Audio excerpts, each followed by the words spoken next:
Probably a lot of you know the story of the two salesmen who went down to Africa in the 1900s. They were sent down to find if there was any opportunity for selling shoes.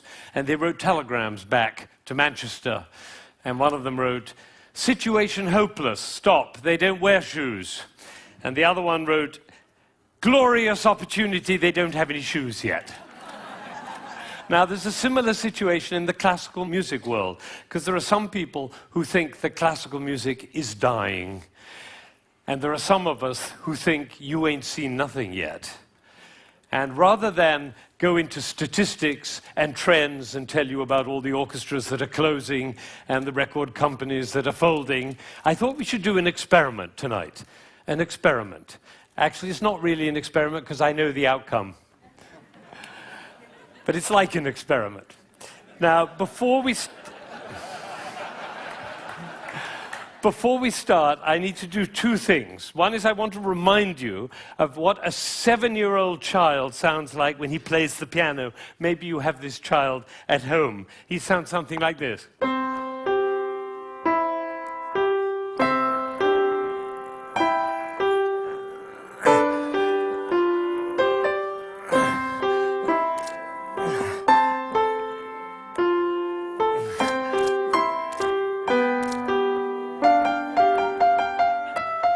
I see some of you recognize this child.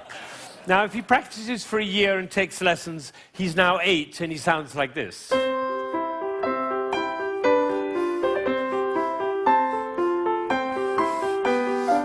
then he practices for another year and takes lessons, now he's 9.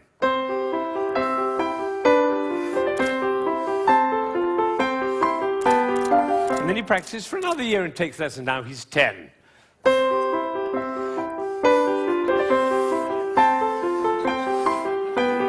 At that point, they usually give up. Now, if you'd waited for one more year, you would have heard this.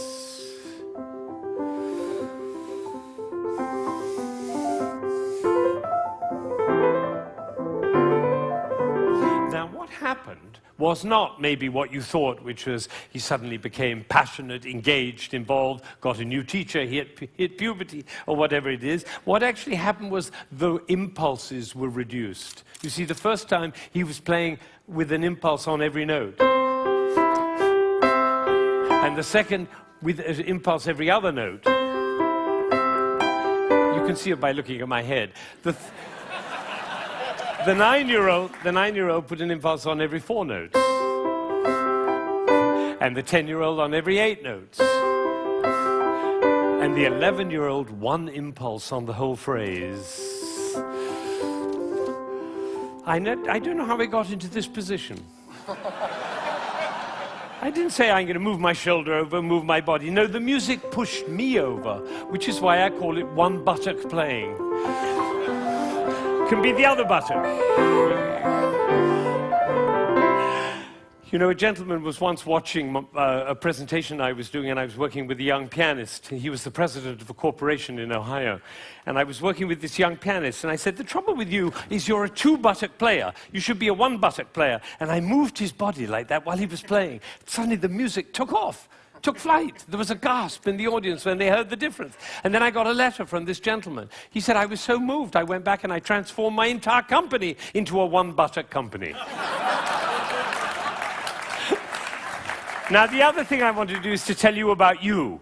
There are 1,600 people, I believe. My estimation is that probably 45 of you are absolutely passionate about classical music. You adore classical music. Your FM is always on that classical dial, and you have CDs in your car, and you go to the symphony, and your children are playing instruments. You can't imagine your life without classical music. That's the first group. It's quite a small group. Then there's another group, bigger group. These are the people who don't mind classical music. You know, you come home from a long day and you take a glass of wine and you put your feet up, a little Vivaldi in the background doesn't do any harm. Right? That's the second group. Now comes the third group. These are the people who never listen to classical music. It's just simply not part of your life. You might hear it like secondhand smoke at the airport, but and maybe a little bit of a march from Aida when you come into the hall, but otherwise you never hear it. That's probably the largest group of all. And then there's a very small group. These are the people who think they're tone deaf. amazing number of people think they're tone deaf. Actually, I hear a lot, my husband is tone deaf. Actually, you cannot be tone deaf. Nobody is tone deaf. If you were tone deaf, you couldn't change the gears on your car in a stick-shift car. You couldn't tell the difference between somebody from Texas and somebody from Rome. And the telephone. If your mother calls on their miserable telephone, she calls and says hello. You not only know who it is, you know what mood she's in. You have a fantastic ear. Everybody has a fantastic ear. So nobody is tone deaf.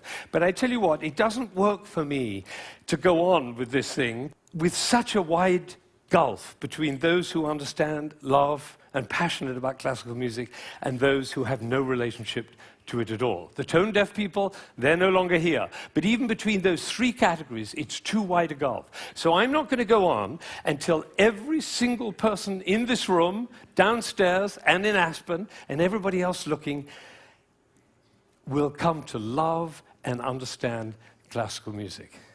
So that's what we're going to do.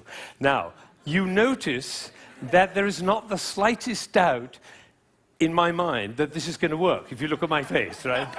It's one of the characteristics of a leader that he not doubt for one moment the capacity of the people he's leading to realize whatever he's dreaming. Imagine if Martin Luther King had said, "I have a dream!" Of course, I'm not sure they'll be up to it. All right, so I'm going to take a piece of Chopin. This is a beautiful prelude by Chopin. Some of you will know it.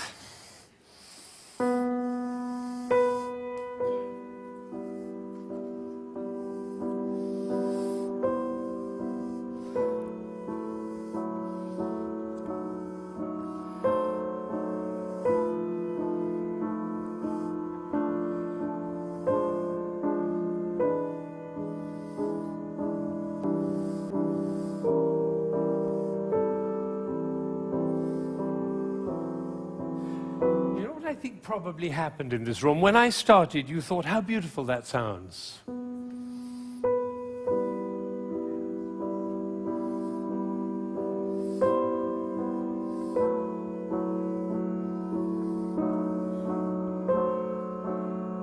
I don't think we should go to the same place for our summer holidays next year. It's funny, isn't it? It's funny how those thoughts kind of waft into your head when listening to classical music. And of course, if the piece is long and you've had a long day, you might actually drift off. And then your companion will dig you in the ribs and say, "Wake up, it's culture!" And then you feel even worse. But has it ever occurred to you that the reason you feel sleepy in classical music is not because of you, but because of us? Did anybody think while I was playing, why is he using so many impulses? If I'd done this with my head, you certainly would have thought it.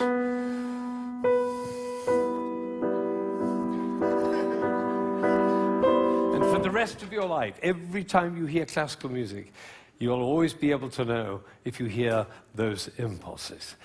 So let's see what's really going on here. We have a B. This is a B. The next note is a C. And the job of the C is to make the B sad. And it does, doesn't it? Composers know that. If they want sad music, they just play those two notes. But basically, it's just a B with four sads. Now it goes down to A. And now to G. And then to F. So we have B, A, G, F. And if we have B, A, G, F, what do we expect next? Oh, that might have been a fluke. Let's try it again. Ooh, the TED choir. And you notice nobody is tone deaf. Is that right? Nobody's, every village in Bangladesh and every hamlet in China, everybody knows. Da, da, da, da, da. Everybody knows who's expecting that E. Now, Chopin didn't want to reach the E there because what will have happened? It'll be over, like Hamlet. You remember Hamlet, Act 1, Scene 3, he finds out that his uncle killed his father. You remember he keeps on going up to his uncle and almost killing him. And then he backs away, and then he goes up to him again and almost kills him. And the critics, all of whom sitting in the back row there, they have to have an opinion. So they say, Hamlet is a procrastinator. Or they say, Hamlet has an Oedipus complex. No, otherwise the play would be over, stupid. That's why Shakespeare puts all that stuff in Hamlet, you know, Ophelia going mad and the play within the play and Yorick's skull and the gravediggers. That's in order to delay until Act 5 he can kill him. It's the same with the Chopin. He's just about to reach the E and he says, oops, better go back up and do it again. So he does it again. Now he gets excited. That's excitement, you don't have to worry about it. Now he gets to F sharp and finally he goes down to E. But it's the wrong chord. Because the chord he's looking for is this one.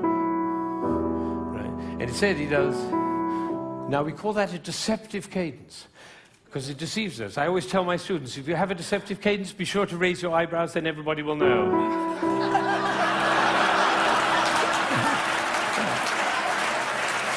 All right. So he gets to E, but it's the wrong chord. Now he tries E again. That chord doesn't work. Now he tries E again. That chord doesn't work. Now he tries E again. That doesn't work. And then finally, there was a gentleman in the front row, he went, like that. It was the same gesture he makes when he comes home after a long day, turns off the key in his car and says, I'm home. Because we all know where home is. So this is a piece which goes from away to home. And I'm going to play it all the way through, and you're going to follow.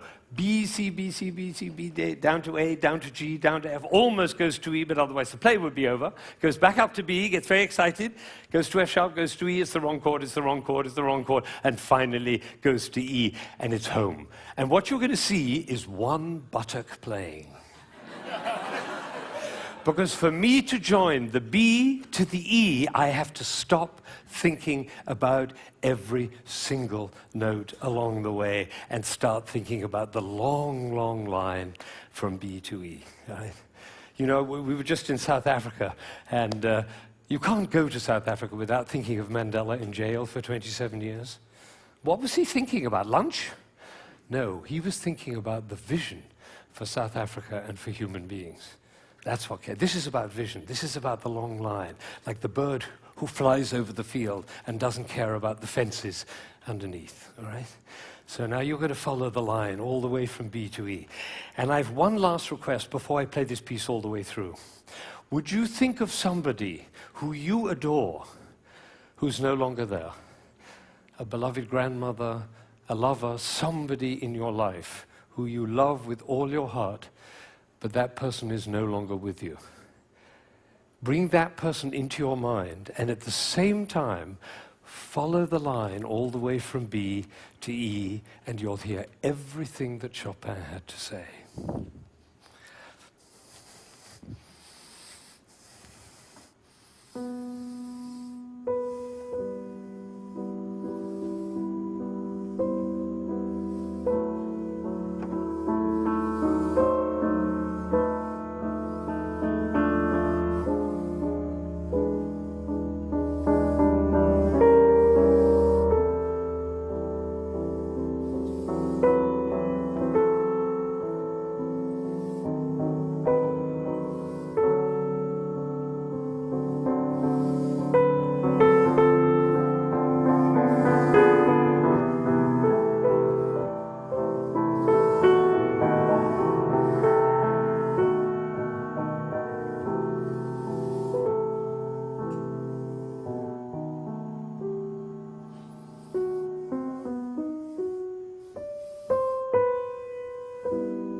Now, you may be wondering,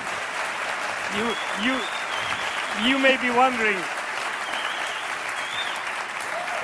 be wondering, why I'm clapping. Well, I did this at a school in Boston with about 70 seventh graders, 12-year-olds. And I did exactly what I did with you, and I told them and explained them the whole thing. And at the end, they went crazy, clapping. They were clapping, I was clapping, they were clapping. Finally, I said, why am I clapping? And one of these little kids said, because we were listening. Think of it, 1,600 people, busy people, involved in all sorts of different things, listening, understanding, and being moved by a piece by Chopin. Now that is something. Now, am I sure that every single person followed that, understood it, was moved by it? Of course I can't be sure, but I tell you what happened to me. I was in Ireland during the Troubles 10 years ago, and I was working with some Catholic and Protestant kids on conflict resolution, and I did this with them. Risky thing to do, because they were street kids. And one of them came to me the next morning, and he said, you know, I've never listened to classical music in my life, but when you played that shopping piece, he said, my brother was shot last year, and I didn't cry for him. But last night, when you played that piece, he was the one I was thinking about. And I felt the tears streaming down my face, and you know, it felt really good to cry for my brother. So I made up my mind at that moment that classical music is for everybody. Everybody. Now, how would you walk? Because you know my profession, the music profession, doesn't see it that way. They say 3% of the population likes classical music. If only we could move it to 4%, our problems would be over. I say, how would you walk? How would you talk? How would you be if you thought 3% of the population likes classical music? If only we could move it to 4%. How would you walk? How would you talk? How would you be if you thought everybody loves classical music? They just haven't found out about it yet. See, these are totally different worlds. Now, I had an amazing experience. I was 45 years old. I'd been conducting for 20 years, and I suddenly had a realization. The conductor of an orchestra doesn't make a sound. My picture appears on the front of the CD. But the conductor doesn't make a sound. He depends for his power on his ability to make other people powerful. And that changed everything for me. It was totally life-changing. People in my orchestra came up to me and said, Ben, what happened?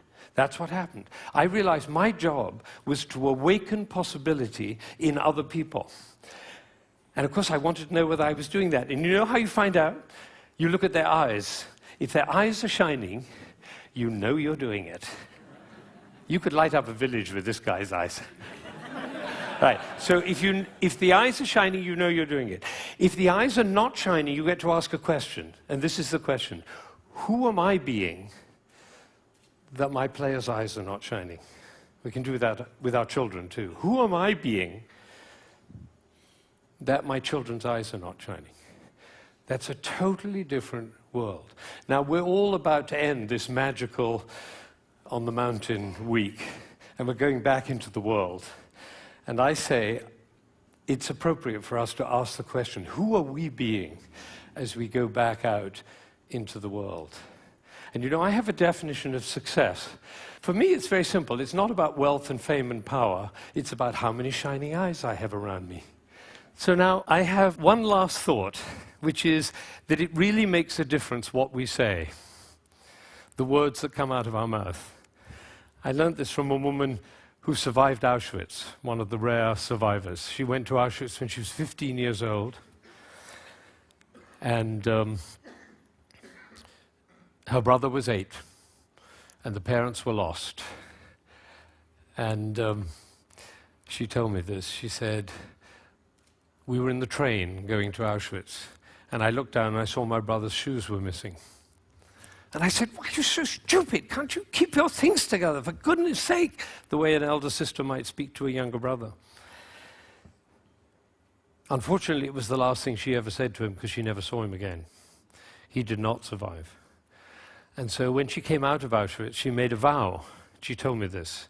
She said, I walked out of Auschwitz into life, and I made a vow, and the vow was, I will never say anything that couldn't stand as the last thing I ever say. Now, can we do that? No, and we'll make ourselves wrong and others wrong. But it is a possibility to live into. Thank you.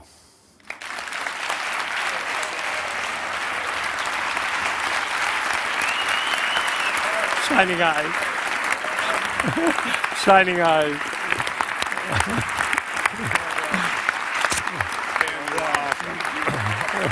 Thank you. Thank you.